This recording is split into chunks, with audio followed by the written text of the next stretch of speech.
प्यारे दोस्तों, ये वाक़या पाकिस्तान के इलाके गिलगित बलूचिस्तान का है। यहाँ एक नौजवान एक होटल में नौकरी करता है। होटल जो कि उसके घर के करीब था, लिहाजा वो रोजाना पैदल ही अपने नौकरी पर जाया करता और शाम में वापस आ जाता। एक कब्रिस्तान के बाहर से होता था, लेकिन वो ना तो कभी उस कब्रिस्तान के अंदर दाखिल हुआ और न कभी इसके बारे में उसे कोई ख्याल आया। लेकिन एक दिन जब वो अपनी नौकरी से फारिग होकर अपने घर वापस आ रहा था तो उसे एक आवाज सुनाई दी। उस वक्त वो नौजवान कब्रिस्तान के बाहर से गुजर रहा था। ये आवाज साफ नहीं आ रही थी, लिहाजा उसने फैसला किया कि कब्रिस्तान में जाकर देखा जाए आखिर मामला क्या है, ये आवाज किसकी है और इस कब्रिस्तान यानी शहर खुमास में कौन इतनी तेज आवाज में बोल रहा है। तो दोस्तों, वो आवाज किसकी थी और कब्रिस्तान में कौन इतनी जोर से बोल रहा था, हम आपको बताते हैं। लेकिन उससे पहले आपसे एक गुजारिश है, अगर आपने वीडियो को लाइक नहीं किया है तो अभी लाइक करें। अगर आपने अब तक हमारे चैनल को सब्सक्राइब नहीं किया है तो सब्सक्राइब कर लें और आइंदा आने वाली ऐसी दिलचस्प वीडियो की नोटिफिकेशन के लिए बेल आइकन पर क्लिक करना ना भूलें। प्यारे दोस्तों, वो शख्स जैसे ही कब्रिस्तान में दाखिल हुआ, आवाज तेज होने लगी। ये दरअसल एक औरत की आवाज थी। उस नौजवान को मालूम होता है कि औरत बेबस है और मदद के लिए पुकार रही है। जब औरत की आवाज कुछ साफ होती है तो सुनता है कि वो औरत पुकार रही है, मेरी मदद करो और मुझे यहाँ से बाहर निकालो।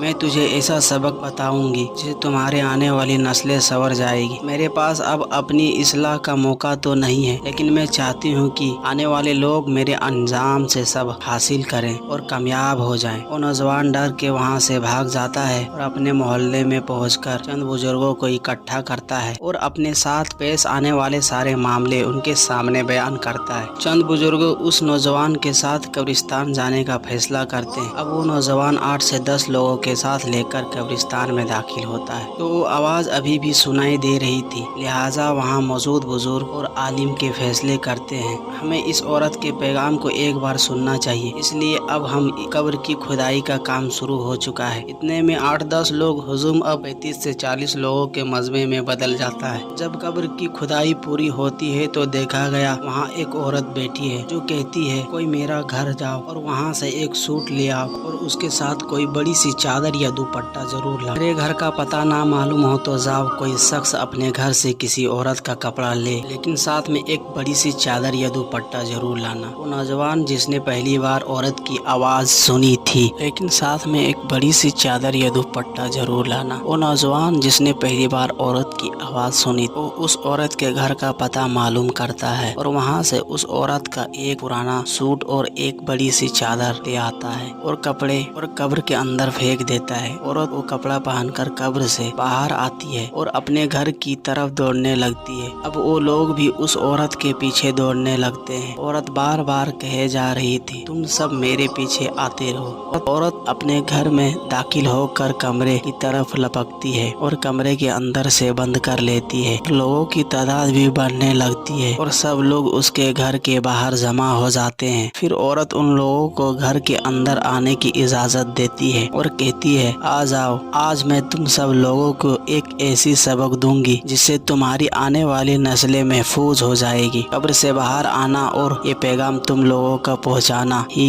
शायद मेरी बख्शिश का जरिया बन जाए। प्यारे दोस्त, औरत ने जब अपनी चादर उतारी तो वहाँ मौजूद लोगों की तबीयत अचानक खराब होने लगी और उन लोगों पर कपीतरी हो गई, क्योंकि एक ऐसी मंजर देख रहे थे जो उन्हें इससे पहले कभी नहीं देखा था। उस औरत के सर पर एक भी बाल मौजूद नहीं थे। बाल तो दूर की बात है, यहाँ तक कि सर के चमड़ी यानी खाल भी मौजूद नहीं थी। उस नौजवान ने सवाल किया, तुम्हारे बाल के साथ क्या हुआ? औरत ने जवाब, जब मैं जिंदा थी और अपने घर से बाहर निकलती थी, मैं अपने बालों को नंगा रखती थी, उनको चमकाती बनाती थी ताकि ज्यादा से ज्यादा आदमी मेरे बालों की तरफ करे और मेरी खूबसूरती की तरफ मुतवज्जो हो। उस नौजवान ने फिर सवाल किया, तुम्हारे होठ कहाँ हैं? उस औरत ने जवाब दिया, अपने होठों पर कुछ इस अंदाज में लिपस्टिक लगाया करती थी, मर्द मेरे होठों की तरफ करे और मेरी खूबसूरती पर रश्क करे, ये ख्वाहिश करे कि काश मैं उसकी बीवी होती। इस वक्त तमाम लोग बुरी तरह से डर गए, क्योंकि ये तमाम मंजर बहुत ही ज्यादा खतरनाक और खौफनाक था। सिर्फ पहली बार आवाज सुनने वाला नौजवान ही हिम्मत और हौसले के साथ उस औरत से बात। वो नौजवान बात करता है कि उस औरत के पैर की उंगलियां पर खाल और नाखून मौजूद नहीं है, जबकि उसके पाँव मुकम्मल तौर पर सड़